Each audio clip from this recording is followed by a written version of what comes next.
and welcome to an Organized Chaos podcast. My name is Bobby Quarters. Chaos is here with me. Hey. Hey. So, we're here to talk about some movies, music, whatever else crosses our mind. But here is also the home of the most unbiased, genuine thoughts. We're not going to do anything just to say it, just to make money off of it, because we don't make a lot of money off this. In fact, we don't make anything. We just give our opinions. And our opinions are free and unsolicited, but they're not hateful ones. That is the important thing. Yes. But also, while you're here, please make sure to like, comment, and subscribe to my channel, that is Bobby Quarters, the podcast channel, Organized Chaos Podcast, and Chaos's channel while you're at it. So thank you for watching, and do enjoy.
Nobody of a runaway convict, not in a million years.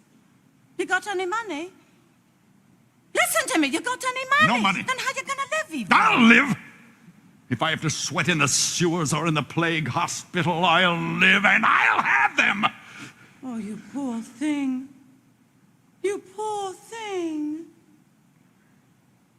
Wait!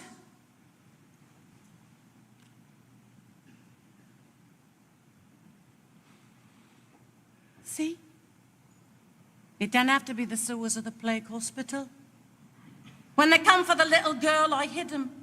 I thought, who knows, maybe the poor silly blighter will be back again someday and need him. Cracked in the head, wasn't I? Times as bad as they are, I could have got 5, maybe 10 quid for him any day. See? You can be a barber again.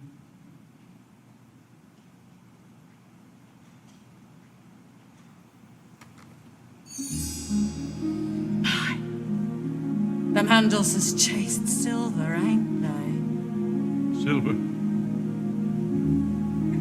Yes.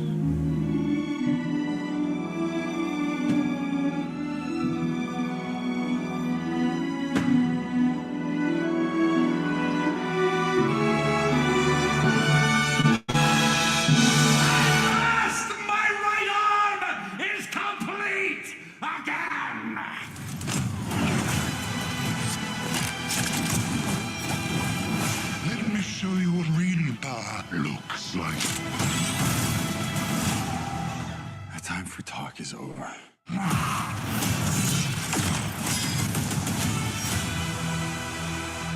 You can help me with this? It is quite heavy, so if you could just... Oh my God, yeah.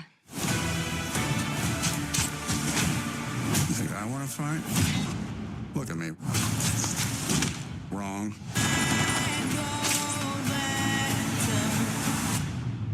Because with no power, there's no responsibility. I can't do it. Okay. We'll do it live. Okay. We'll do it live. Fuck it. Do it live. I'll write it and we'll do it live. Right. Fucking thing sucks.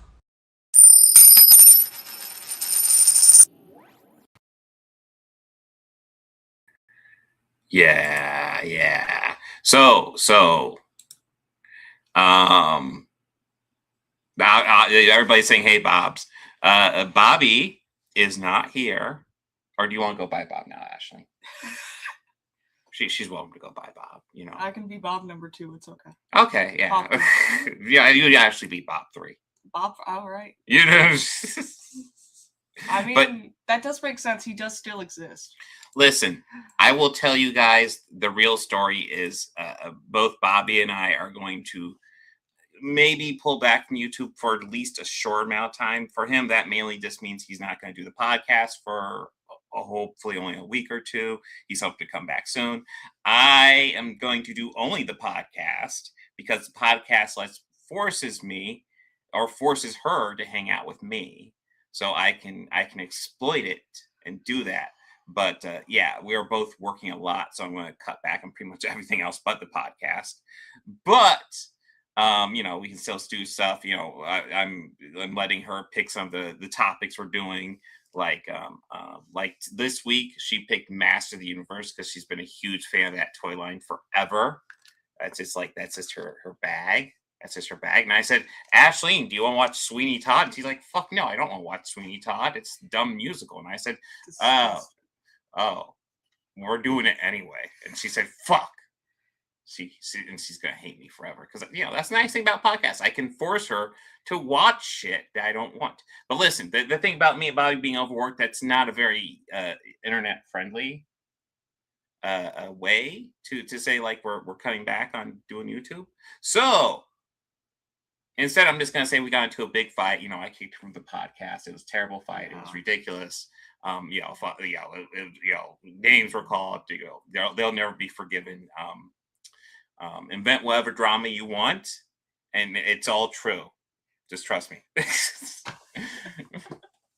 But yes, so this week we are talking about Sweeney Todd. We are talking about Spider-Noir. We're talking about Master of the Universe. And then there's a couple of odd topics I was thinking about talking about. Like I kind of want to talk about Stargate.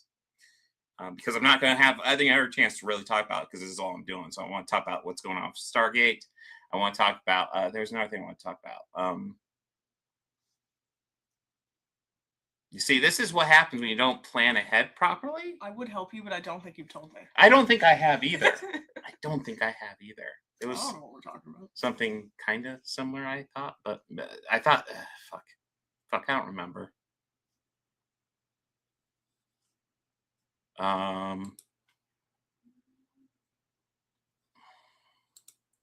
Sweeney Todd. So this was Ashlene's her pick. Pretty much for me, I just I wasn't against watching Scary Movie 2. I was kind of interested to rewatch it, but I wanted to give her a bit more of a voice. And I was like, okay, Scary Movie 2 is the one I'm least interested in. So what would you like to put in there? She chose Sweeney Todd, but not the 2007 movie. Thank fucking God. I'm going to make you watch Johnny Depp. God damn. No, Bobby getting fired wasn't. No, it's real news, I swear. But yeah. Bobby getting fired was real news. Yeah, totally fired, which is why whenever he's available, he's welcome to pop back in. And why I also still shared the link with him so he could put it on his channel. Because he's so fired. But no. Tell us about Sweeney Todd, Ashley. Sweeney Todd is a musical that I believe initially came out in like 1979, and it's based after an old Penny Dreadful. That was about a guy named Sweeney Todd, and he's a barber and he kills people, and his there's a term for this. Co-conspirator. That wasn't what I was thinking, but that's what I'm going to say. He has a co-conspirator who is Mrs. Lovett, who owns a pie shop and is like, well, when you kill people, we'll just put them in the pies, you know? I mean... It's a... Yeah. Doesn't dispose of the bones, but you can pretty much dispose of anything else through it. Yeah. There's also, like, a side plot where Sweeney Todd's daughter is being, like,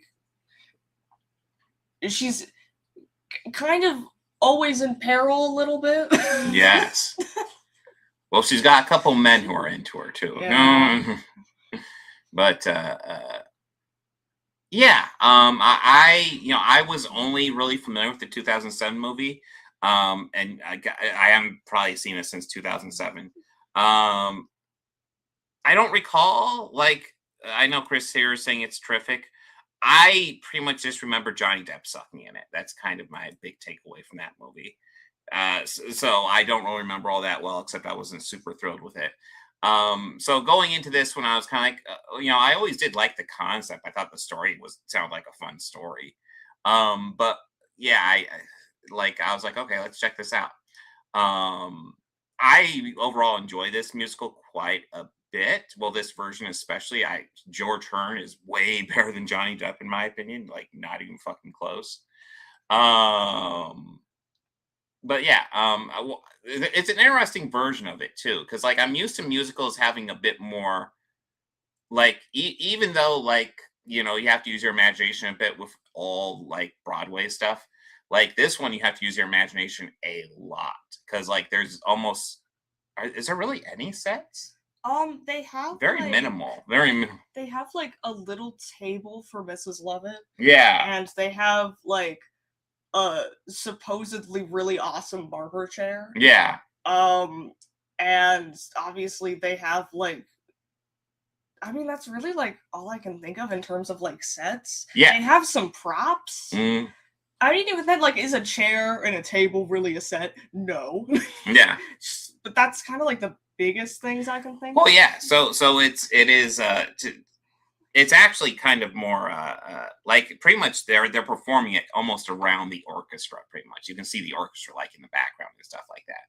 But like their performances are so good that they really sell it. I mean, I think the actress that plays Mrs. Lovett, Patti LuPone. Patti LuPone, thank you.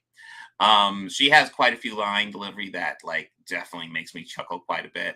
I like George Hearn because he obviously Sweeney Todd's kind of a sinister character, but you I don't know, I kind of like him too. Like he's definitely a murderer and not a great person, but like a lot of people he's killing aren't great either. So it's like okay,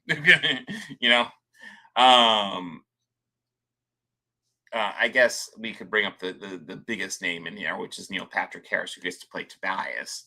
I was actually surprised when we put this on. I was like, hey, Neil Patrick Harris is in this. But yeah, he is like a young grifter, young wannabe grifter at the beginning. I mean, he is. I mean, it's true. I've Yeah. just never heard it described that way. Well, yeah, I mean, they didn't use that terminology.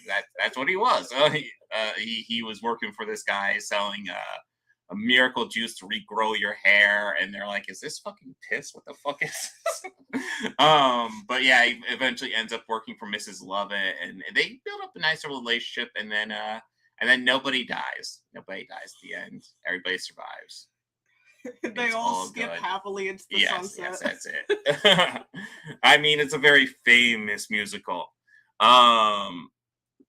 But yeah, well, I mean, Chris, I specifically shared the link of it on in the description, so that way if people want to watch it, it's like right there. But yeah, I enjoyed the crap out of this. I thought this was a fun musical. I'm actually intrigued now. And after watching the Johnny Depp one, I wasn't intrigued to watch other versions. Now I'm like, man, I wouldn't mind tracking down the one that George Hearn did originally with Angela Lansbury as Mrs. Lovett. That might be interesting to watch too. I'm certain they have like actual set pieces. Oh yeah, I'm sure there's a professional recording of that. There has to be. There is. But yeah. And yeah, the link in YouTube is professional recording, so like you'll get like a proper recording of it. It's not a cam version. Although you did show me that one play that was a cam version that was done extremely fucking well. Like holy shit. Yeah, no, it's totally I shared it in there just so people could just click on it and get into it. But yeah. This is a good one. I thoroughly enjoy it. The music is well done and catchy. Like there's quite a few songs in here that when they come on, it's like, oh, I like this one. Oh, I like this one. Oh, I like this one. Yeah, it's good. Like, definitely, if you're into musicals, dive into this. I guess I'm kind of a newbie when it comes to musicals. I've never been against them. I've seen quite a few that I enjoy. But yeah, I've never like dove into them before. So like, it's kind of interesting with you around and you forcing me to watch some of these musicals, and I'm like, this is kind of cool. I kind of dig these. you know, these are kind of fun. I see why people enjoy these. But yeah, this was a really good one. I like the performances. I like I mean, honestly, performances have to sell a lot of this because you have to use your imagination for so much of this. But they do. Like, I mean, half the time they don't even have props. They're just like, I'm eating food. And they're obviously just hand. It's like, Ashley, here is my favorite thing in the whole world. You take this now. Oh, it's amazing, right? There's like a part where one of the villains like mimes killing a bird. Yeah. And there's no bird or anything. I did think, like, that's the other thing, because it's a stage play, they have to get creative with the killing, because obviously they're not going to do anything that might possibly endanger the actor. So obviously, whenever a person dies, they do that sound like to let you know, oh yeah, that was the actual death. I thought that was clever. Yeah, I enjoyed the crap out of this. What would you like to add about this? Actually? This is my favorite musical. Oh, I think it's really good. This performance in particular, I think, is great. Mm. Okay. Yeah. I was reading. We've seen both of those, yeah. And it's very good. I think, as you said, like, the cast is great. I think they do like a really good job of sort of like fulfilling like the needs of their particular characters. I think for me, George Hearn is definitely the standout, which makes sense because it is the Sweeney Todd musical and he is playing Sweeney Todd. But yeah, I think like the stuff is done really well throughout. One person, I have no clue who plays this guy, but I kind of want to give a little shout out because he's not really in it for a terribly whole lot, but I think he does a pretty good job. Stanford Olson, I think, does a pretty good job as Pirelli, because I was thinking, oh yeah, he's on there a whole lot. Yeah. He's Pirelli, the grifter that Tobias was working for at the beginning, yeah. Mm. Because Pirelli isn't really like a super big character, but I was watching it and I was like, man, this would not be easy no. at all.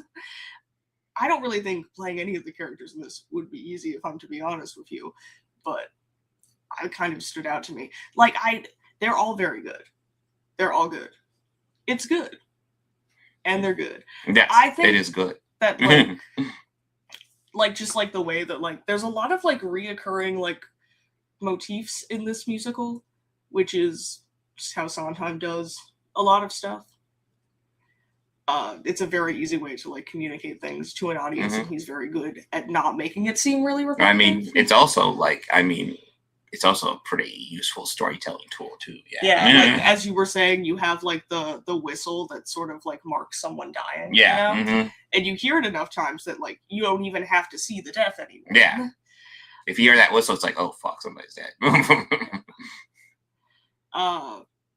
Yeah, it's really good. I think one like little section of it that I personally really like is, and I think is particularly good acting from George Hearn in particular. I really like the section from like Pretty Women, like through Epiphany. Yeah. Mm-hmm. I think it's very good. It's pretty nice. I was joking with Ashlene because I think it's funny when he gets his razor. My right arm is complete. And I always joke when I'm going to work because I'm a meat butcher, so I have knives. And I always joke, and I was joking with Ashlene. Yeah, whenever I go into work, I take out my knife. I'm like, my right arm is complete. Doesn't everybody do that? Yeah. But yeah. I think, like, to my knowledge, I know a lot of people aren't, like, super into the side plot with Johanna, but I like Johanna. It's it's important. I think it's pretty important. Yeah. I like Johanna as a character, and I think that, like, it's a pretty nifty B-plot, personally. Mm-hmm. Well, also gives you another reason to kind of not be a fan of Turpin too. Yeah. It definitely, I think, plays an important part because, and it also, like, true. Yeah, I am. If you're listening, you may not know. So, like, when we were talking about, I've seen them both. It was Chris talking about we could watch the Roger Corman Little Shop of Horrors and the Frank Oz Little Shop of Horrors, which yes, I've seen both. And then Chris is also saying at work, Bob always has his knives out. #knives out. Yeah, I do think one of the things with this is that, like, you kind of do have to, in order to make your audience be able to kind of sympathize and connect with your main character at all in this musical, which I think they, like, succeeded in doing so with Sweeney Todd, but I definitely don't think that's, like, an easy task whatsoever, because, like I can't stress enough, at the beginning of Act 1, Sweeney Todd goes out, and he's like, well, I guess I'm just going to kill everyone indiscriminately. Just everyone. And, you know, it's kind of, I think, difficult to like or sympathize with the I guess I'm just going to kill everyone indiscriminately guy. Yeah. But I do think they do a good job of that. And I think a lot of that has to do with George Hearn's acting, because he really does make him just kind of seem like a person. Yeah. You know? Mm-hmm. He's very good at balancing both, like, because obviously Sweeney Todd is, like, a creepy guy.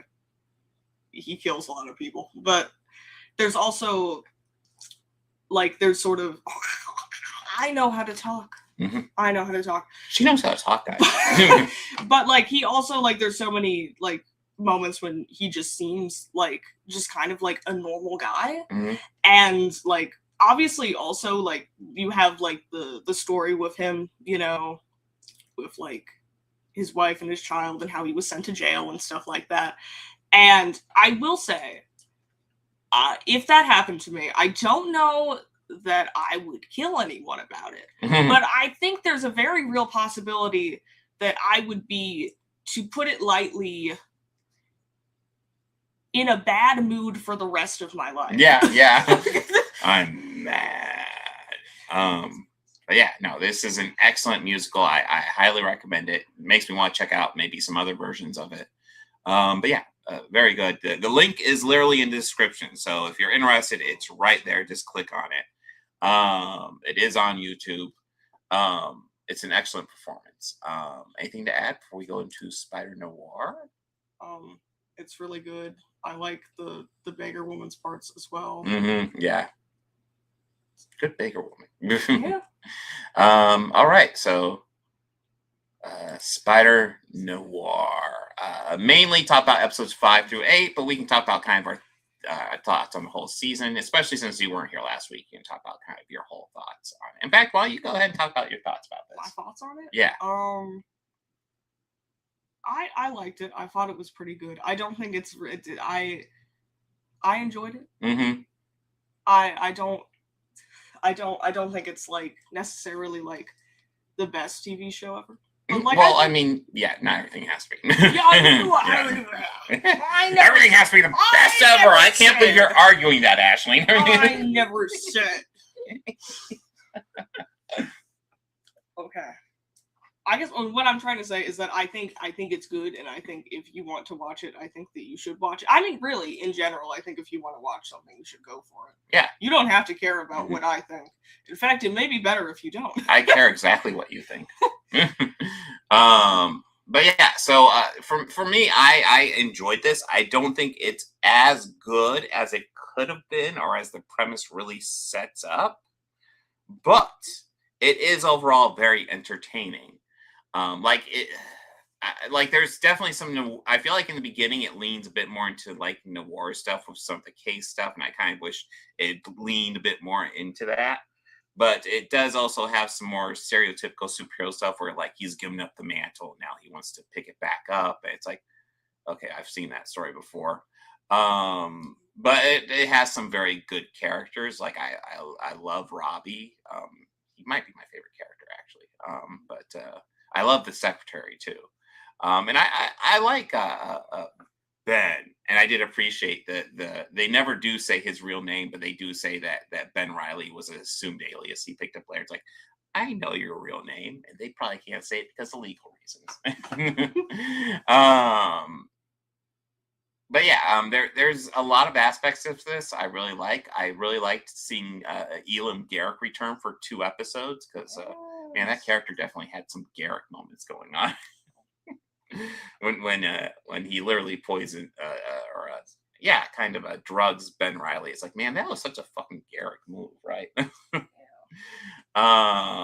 And also, like, I know when we talked about the first half of the episodes, I was like, man, I'm not really digging the chemistry between Ben and Cat Hardy, because I really felt like, man, there's too big of an age gap. That's kind of feels wonky to me. But then, like, it ends up just being a thing where, like, she's kind of like manipulating him to get what she wants. And it's like, oh, now I can see that. That makes more sense.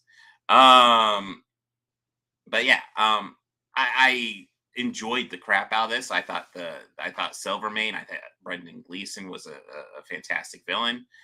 The other 3 guys, we got Tombstone, Sandman, and Megawatt. I liked Tombstone a fair bit, even though he looked odd for Tombstone. It was weird. Like, he seemed to be he had Tombstone's name, including his real name. He had pretty much, it seemed like, his powers, but instead of like looking like a rock, he looks like he has like spikes and stuff, but like it seemed to function just like his powers. I thought it was kind of weird, and maybe it was a rights thing again. But I liked his character, and I enjoyed his story as well as his other ones. Although I will say I think it was a little bit predictable, especially with Megawatt, because it is kind of predictable. One of them will just be like the full-fledged bad guy, and that was definitely who Megawatt was. Yeah. And then kind of Tombstone was the one who was kind of a good guy, and then Sandman was kind of in the middle, and at the end had to make his choice. One thing I thought was interesting, because I definitely we definitely did watch this in black and white primarily, but I did flip to color for a couple of scenes, and I did like how Amazon kind of let you flip to color and just continue watching and then flip back to black and white. It is very colorful, and I can see why. Like, I feel like the black and white really suits this story and what they're doing with it a lot better. But like, the colors they use are very bright, and like, it looks nice in color. So I get watching it in color too. I just feel like it fits black and white better. I mean, I think to an extent, having a lot of bright, vibrant colors might actually make it also look better in black and white. Yeah, that probably helps it as well. So I think they did that when making black and white films back in the day. Yeah, maybe. Don't quote me on that. To make it extreme. Yeah, I could see them doing that.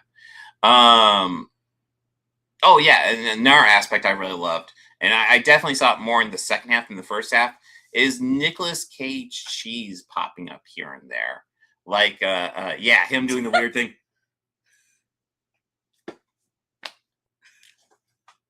Just in case you're wondering, we're just doing the goofy poses he would sometimes do, like, especially when he got his powers and stuff like that. He would just do these weird poses. And it's like, okay, Nicolas Cage is just having fun here. And then especially like when he would get like drunk, and I did like the secretary being like, wait, you knew he was the Spider? And it's like, yeah. And we see flashbacks of her walking in on him, obviously drunk, and him just being like, oh, of course I'm the Spider, and he'll be like hanging on a wall, or sometimes he'll just be in full costume, like, oh, leave me alone, you know. But yeah, I enjoyed that quite a bit. Yeah, there's lots of aspects I really enjoyed about this. I don't think it's perfect. I think it definitely could have explained the premise a bit more. I would have appreciated more Nazi killing. There's a little bit of implied Nazi killing, but like, yeah. To be fair, wouldn't, like, let me look this up real quick, because I think I might be wrong, but I thought they were talking about like the First World War. Oh yeah, they were. Oh yeah, so I guess there's not even implied Nazi killing. Yeah, I was thinking. You're right. Yeah, you didn't find mine right. So it won't have been the First World War because it's Great Depression. I looked it up. Yeah. So they were talking about like the Prohibition, right? Yeah. So the Prohibition was from 1920 until 1933. Mm-hmm. So I think like he's getting close to some Nazi killing, but we gotta wait a moment. Yeah, they had the Nazis haven't really taken power yet because the First World War was really what kind of led to them being able to take power, and their defeat there really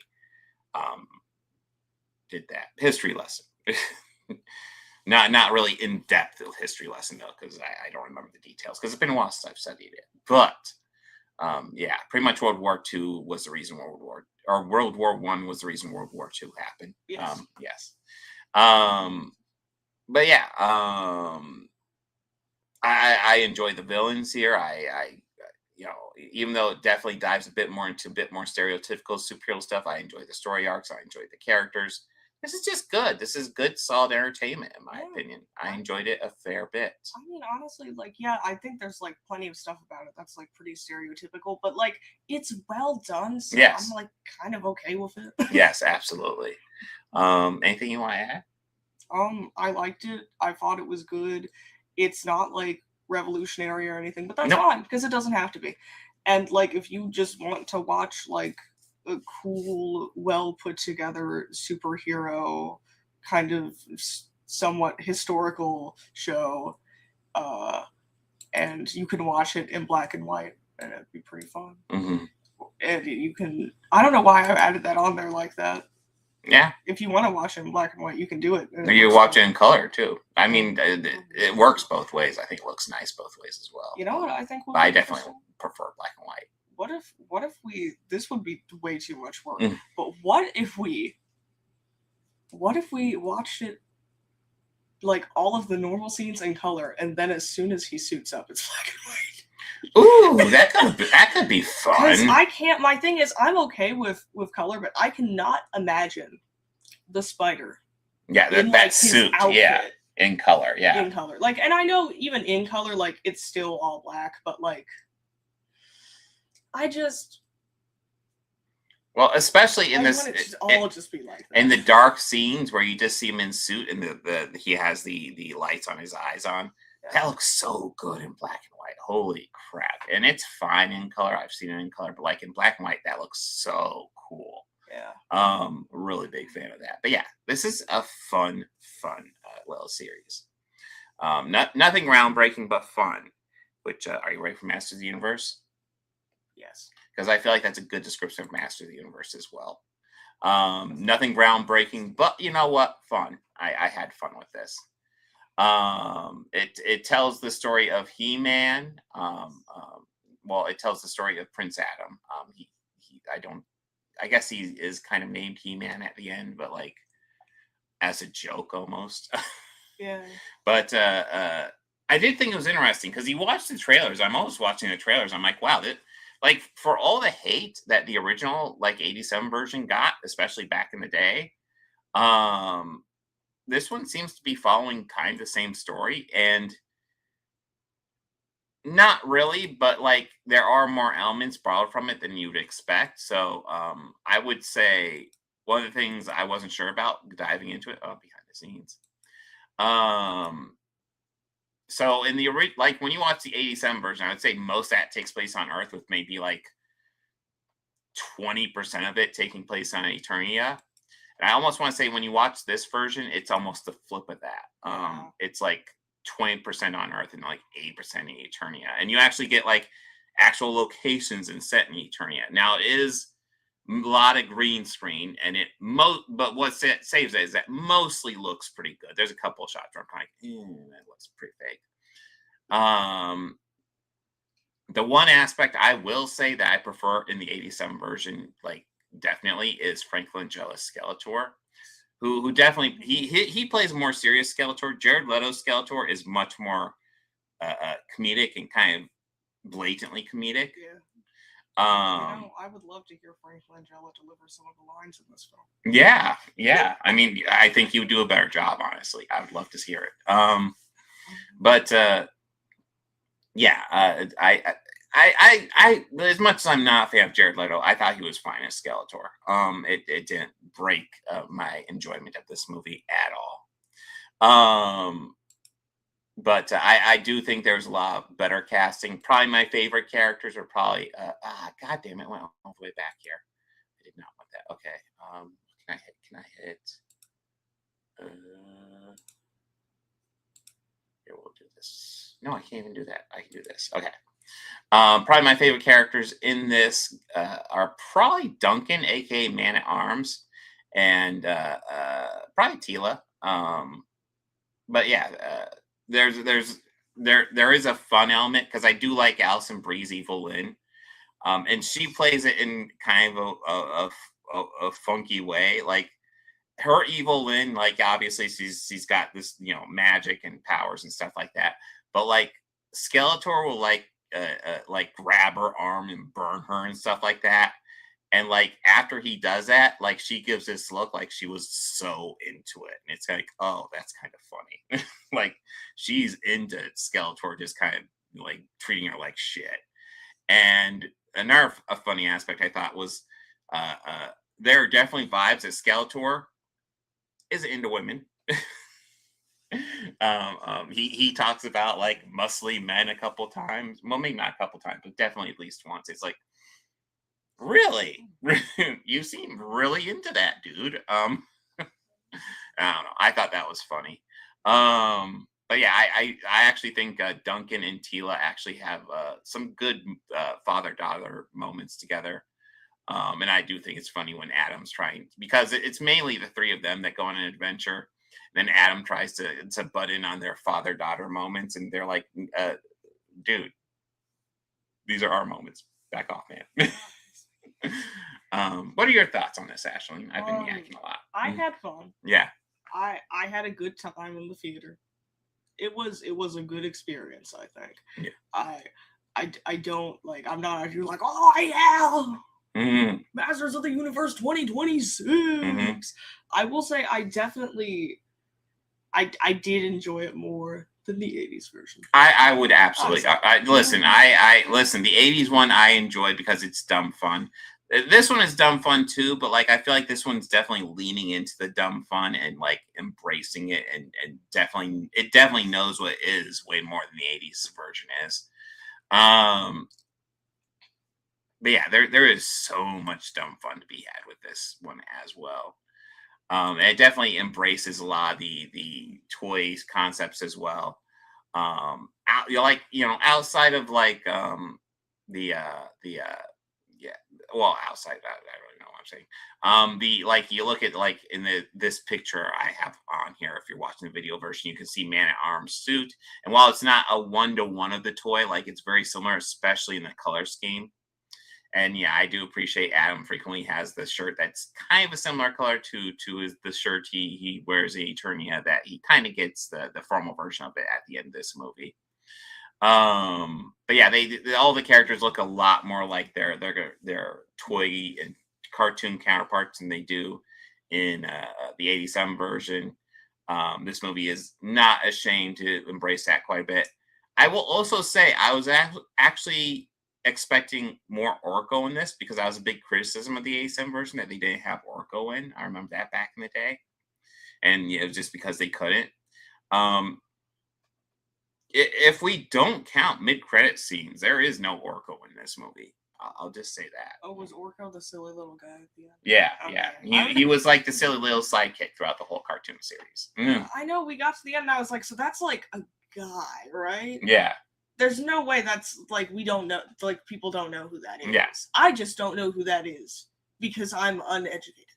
Mm-hmm. Yeah, no, I thought they made a pretty big deal about Orko being in this movie. And I was watching, I was like, okay, I don't see Orko in this movie at all. And he pops up right at the end. I also really kind of enjoyed the Dolph Lundgren cameo, which happens really early in this movie on Earth. Who is the actor who plays Nicholas Galitzine? I mean, I don't know definitively if you're saying that correct, but it sounds right. Okay. He does a good job, but like there's a scene where he's in the gym, and I guess he's got to get jacked to be He-Man, of course. But he's in the gym, and there's this older guy who's Dolph Lundgren there, and he's like asking him for advice, like, how do you do it? And like, the implication is that he's asking him for advice on how to work out, but like he's actually, asking him for advice on how to be He-Man. So that's what they're actually talking about. And I kind of enjoyed that. And I also did enjoy Dolph Lundgren leaving and saying "Good journey." I thought that was quite a funny little callback. But yeah, this is just a fun, entertaining movie. Like the same guy who did Bumblebee. And I will say, I don't think this is as good as Bumblebee, but like it has kind of this similar energy. There's lots of silly like rock songs from like 80s, and I'm trying to think, was it just 80s rock songs? There's probably more of a spread, but I did appreciate how they're talking about Queen, and then there's this scene where they're talking about Queen, they're talking about Highlander, because he's going for this sword, and the cops are calling him Highlander because he's trying to take the sword. And then later, when he gets all the group together and they're all going to attack Skeletor, it plays Princes of the Universe, and I really appreciate that. And then I didn't realize this, but Brian May actually did the little song for the ending credits, the little rock song for the ending credits. Brian May of Queen, of course. So I thought that was quite funny. Quite so many linking together points. Yeah, and now I was looking into it. Like, I haven't seen I don't think I've seen Kubo and the Two Strings, or have I? It seems familiar. I know I've seen at least part of it. Yeah, because Mimi was watching it one time. Okay, but yeah, it's another one Travis I did. I know that one's supposed to be good. Paranorman was another one he did, and I remember enjoying that one quite a bit. Do you remember Paranorman? That movie freaked me out when I was little. I received that movie for Easter. And I would hide away whenever the ghosts appeared.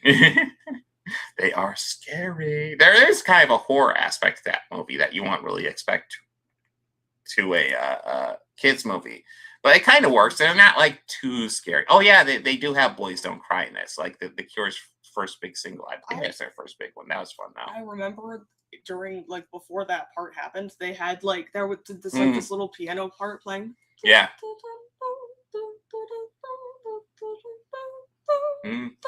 And I was sitting there I know that song. I was too. In fact, I knew it was a Cure song, but it took me a while but I was like, I know this is a Cure song. Which one is it? Which one is it? They're just hinting me with it. I'm like, which one is it? And then the guitar started, and I was like, Oh, of course, Four Non Blondes, What's Up, which pops up in everything. It's a good song, so I can't really blame them. But yeah. I guess not that many needle drops, at least according to this, but they were fun needle drops. I enjoyed them. Oh yeah, The Power was so just that is such an on the nose song choice. Honestly, I feel like a lot of the song choices in this were really on the nose. Yeah, which was kind of fun. Yeah. When I still can't get over the fact they started, it's What's Up, right? Yeah. Well, What's Up? Yeah. They started What's Up. No, there's been no singing yet. Yeah. And Adam turns around and he goes, "What's going on?" And I was like, "You can't do this." Yeah.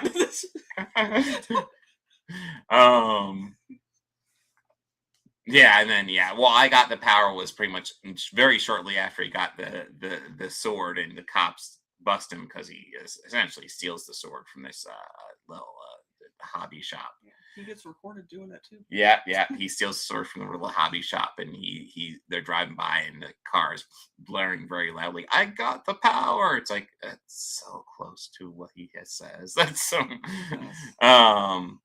But yeah, this is a fun movie. This is literally I'm not gonna lie, this is pretty much the Masters of the Universe movie people have been begging for since the '87 one. This is it. Anything you want to add? Because I'm about ready to segue away. There's one scene right at the end where they have a group of people and they are all laughing in the exact same way. Oh, really? I'm kind of surprised you didn't. I'm gonna have to stand up for this, but they all, it's at least 3 people.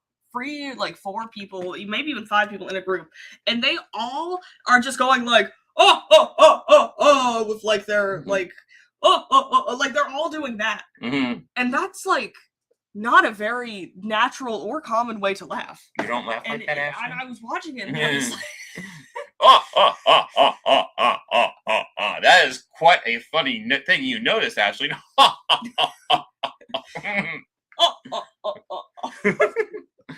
That's how I naturally laugh all the time. Me too, Chris. I like the 87 one. I definitely think this one's better, but like the 87 one has its fun. There is a fun aspect to it. Yeah, it's a canon movie, and honestly, I would say it's probably better than your average canon movie. But yeah, yeah, I enjoy this. This is fun. Again, if you're looking for just cheesy fun, go check it out. And again, like I was saying, like this is kind of pretty much the Master Universe that people have been begging for, especially after the 87 one came out. Because everybody complained, oh my God, this character isn't there. This character didn't look right. Da da da da da. And oh yeah, and also speaking of complaining, I get frustrated when people complain about Idris Elba, the Man at Arms. Let me just say this. If you can get Idris Elba in your movie, you get Idris Elba in your movie because he's fucking great. I don't care about like the original toy or anything. He's fucking great. Get him in the movie. Yeah, I thought he did. He was. Oh, he's excellent. Yeah. Believable. Oh yeah, absolutely. Yes. Oh yes, Doctor Who. That was one of the things I was going to talk about. Oh yes, so. Segue. I have my segue. Anything you want to add before I do my segue? No, we can segue. It's fine. So this. Like the Chuds always like to argue that like give fans exactly what they want. You know, listen to the fans, give them what they want. This is a movie that the fans have been begging for a long fucking time. They want their Master Universe movie, but they want these characters. They want the characters to look like this. This is that movie, and this movie is kind of fucking bombing at the box office. It's not doing well. And yeah, so like they always want to make the case that like somehow, you know, if you just give the fans what they want, they'll show up at the box office. Well, obviously, it's not happening right now, and it's a little bit unfortunate because it is a good movie. But I would say just like in general, try to go to the movies to see films that you want to see. Mm-hmm. But let me go ahead and dive into this next topic here. I've been doing posts about it, but I'll go ahead and formally talk about it in video format here.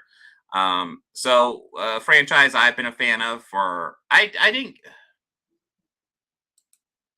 get into this franchise like immediately when it came out. It was a couple years old when I finally got into it, but like I did get into it. Oh God bless it. Yes, okay, fine. I'll allow ads. Does it know I'm streaming? It's very inconvenient. It says continue without supporting. Yeah, but it'll just pop up again whenever I hit that. It always does that.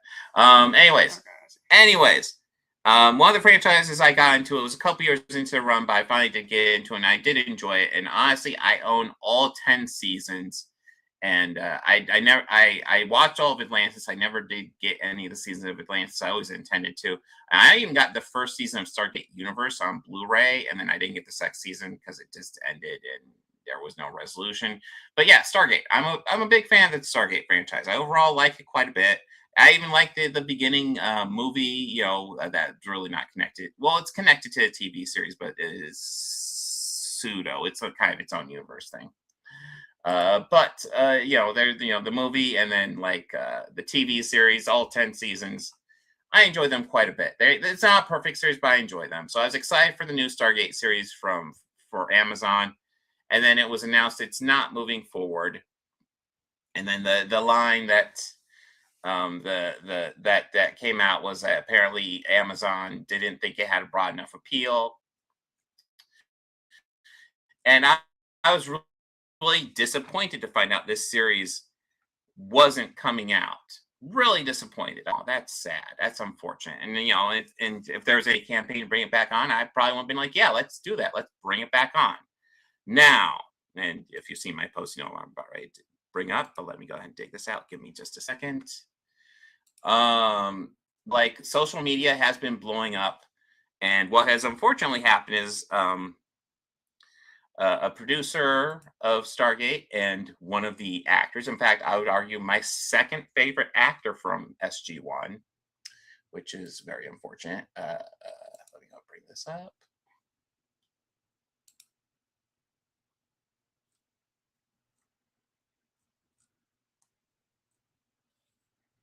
All right, so yeah, here's a couple posts where I talk about this. I'm just going to share my channel post, but I post this on other social media sites as well.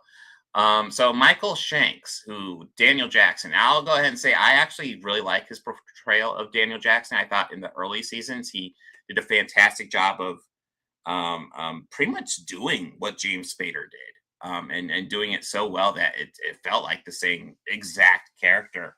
And then eventually morphing that into someone else who, you know, a bit more world weary, and morphing that character and maturing him. I thought he did a great job of doing that over 10 years. Like I said, my second favorite actor from SG1. And if you are wondering, my favorite actor from SG1 is, of course, Christopher Judge, because he is just fucking awesome. If you don't love Teal'c, you're insane. But he has started, and a producer of the original Stargate, and who's going to produce this one, Joseph Mazzulio, I want to say Mazzulli. I don't remember. We'll get into it. But they have started. They share lots of Stargate posts, but they seem to be so like about half the posts they're shouting out are fucking chud posts. And well, this is one. There's one creative and one actor. But yeah, so here's him literally shouting out Nina Infinity, and then this is him reposting. Here, let's go ahead and bring this up. Screw this. Well, anyways, this is him reposting Fandom Pulse, which is also John Della Rose, who I'll just go ahead and say is a fucking Nazi.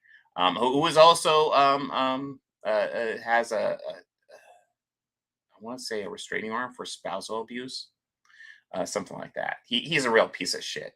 He's also a dude who likes to follow me and send drones after me. And then here's Joseph Mazzulio asking, "Help me, Elon, you're our only hope." And I'm like, weird. And then a little while later, just both these guys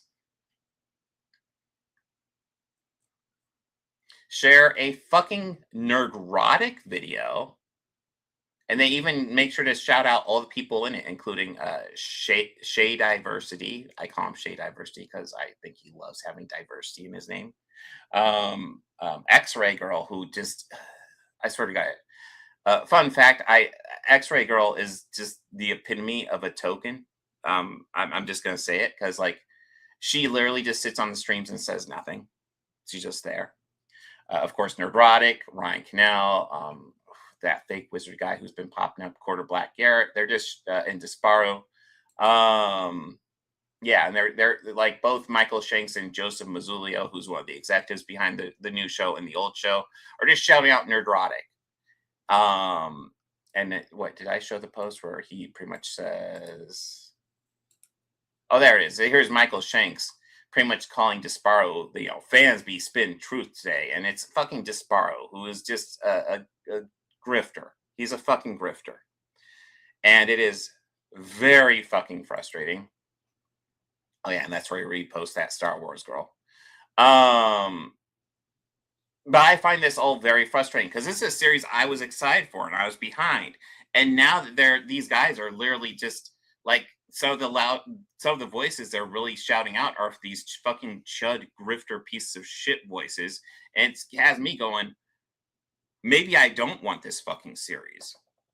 Maybe I don't want this. Like if this is the type of audience they want to court, maybe fuck this series. Like fuck it. But anyways, speaking of other series that are canceled, I just want to say my piece on it because I'm very frustrated about it. Like honestly, it's got me to the point where I'm like, should I sell my Stargate collection? Should I just be fuck that? Because like I don't even know if I want to watch Michael Shanks and stuff anymore because it's like, dude, you're shouting out pieces of shit. I don't know what to say. Let's pull up an article on this. I haven't actually. But anyways, another series has been canceled, although I guarantee you this is temporary. Like we'll probably get some Stargate something in the future, but who knows when. Doctor Who, I pretty much guarantee you within a couple of years we will get more Doctor Who, but Russell T Davies has officially walked away from Doctor Who. The Christmas special that they said they were going to do is canceled, and they aren't in production for anything right now. I guarantee you at some point they will. They might let it sleep for a couple years, but they will do something with Doctor Who. I'm pretty confident about that. I'm more confident about this than I am Stargate. But this is I think this is interesting. But like, it's one of those things where like the last 2 seasons of Doctor Who, I really enjoyed Ncuti Gatwa's interpretation of the character. I think there were some excellent standalone episodes. But I think it really also highlighted a lot of Russell T Davies' issues, even back in the original era. I know lots of people like to sugarcoat his original era. The problem with him is that I feel like his story arcs, maybe outside the bad wolf thing that he did with Christopher Eccleston, his overall story arcs for the season were kind of weak. But I feel like, back in the original era, he had a bit more episodes. So like the standalone episodes could help stand out and help bolster the season so that the story arcs didn't quite feel that huge. Whereas these new seasons were very short. So like the story arcs were kind of a big deal. There are a couple of standout episodes, but like they're a really big deal. And it really makes the seasons feel weak. And that's kind of disappointing. But yeah, so it looks like not only are we going to be heading into what appears to be a Star Trek drought once Strange New World wraps up, which I assume will be in about a year and a half. But we'll be heading into a Doctor Who drought. I think we're in the Doctor Who drought right now. Yay. But hey, maybe the Chuds will get their fucking Chud gate or whatever. And it'll be fucking great. It'll be anti-woke. It'll just be a couple of white, muscly guys just being all masculine all the time, doing things that only men can do with other men, like they want. I mean, I'm not gonna lie. A lot of the way they talk, I do get the vibe that do they want something like that? Do you have any thoughts on any of this stuff I yacked about, Ashlene? I always feel kind of silly whenever we talk about stuff like a Doctor Who drought, or we might be going into a Star Wars drought. Yeah. Because my favorite, I guess we could say it's a franchise, hasn't updated in 13 years, and there might be a film releasing this year. That's true. So this sounds like nothing to me, but sorry that happened.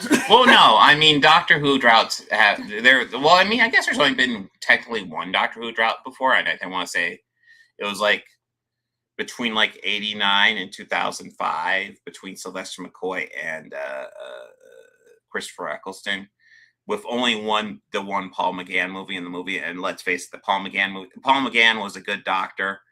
That movie sucks. That movie is not good. The one American production of Doctor Who that I'm aware of. But it is canon, so hey. Yeah, Chris, I just said the movie. Well, you don't have bad taste. It's cool.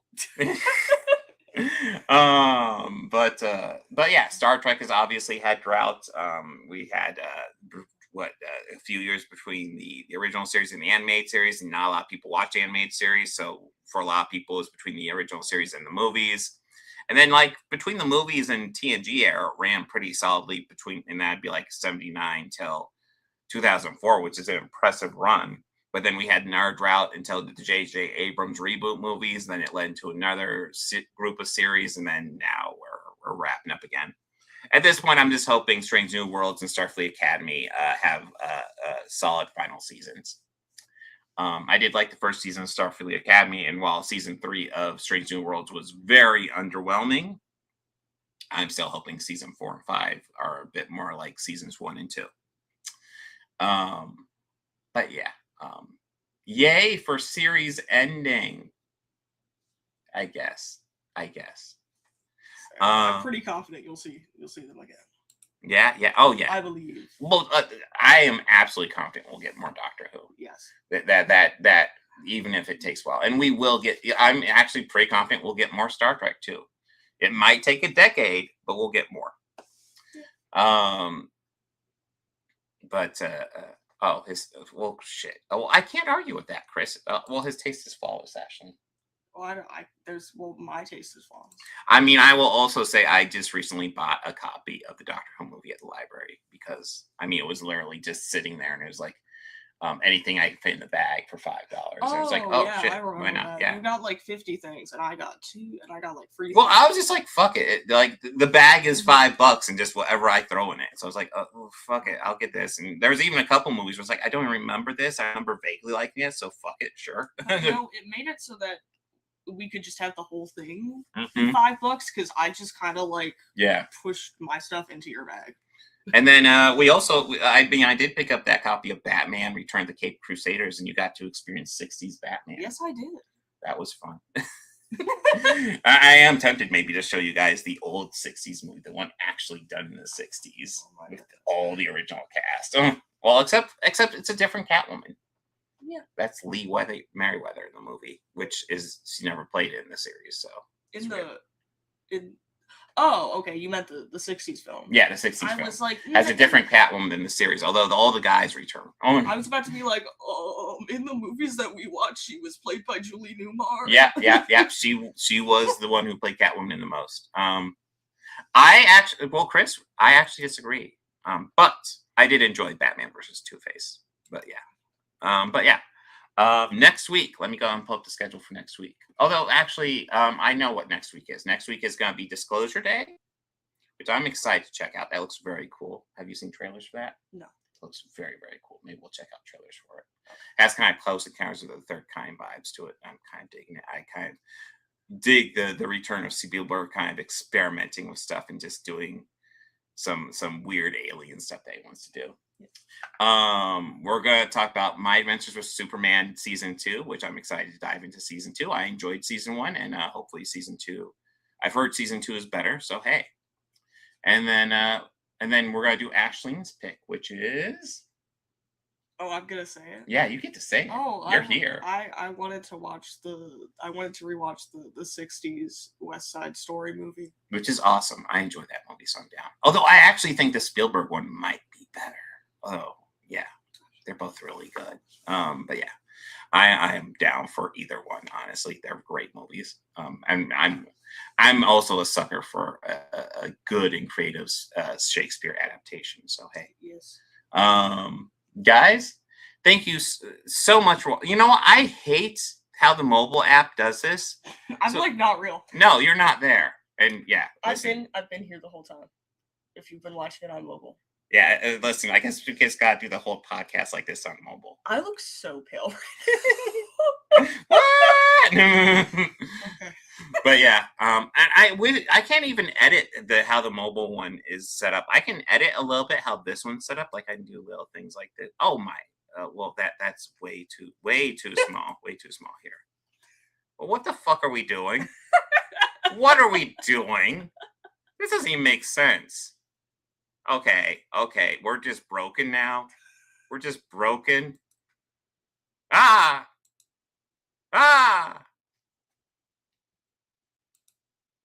I don't know what we're doing. But guys, thank you so much for joining us. Like and subscribe. Give Bobby Quarters a subscribe as well. Hopefully he comes back soon. Hopefully I can go back to doing regular content soon. I'm on my 9th day of work right now. I'm going to do my 10th tomorrow, 10th in a row. I'm really excited. Really excited about that. But guys, like, subscribe, all the channels. If Organized Chaos, the main channel, I'm going to paywall this one in a week or so. But you can always check them out on Bobby Quarters' channel. You can always check them out on the Organized Chaos podcast channel. Make sure to check them out. Anything you want to add, Ashlene? No. Trans rights. Yes. Happy Pride Month. Yes, happy Pride Month. Party on and be excellent to each other. I don't want to make this awkward. How do I do this? Fuck. This isn't awkward, is it?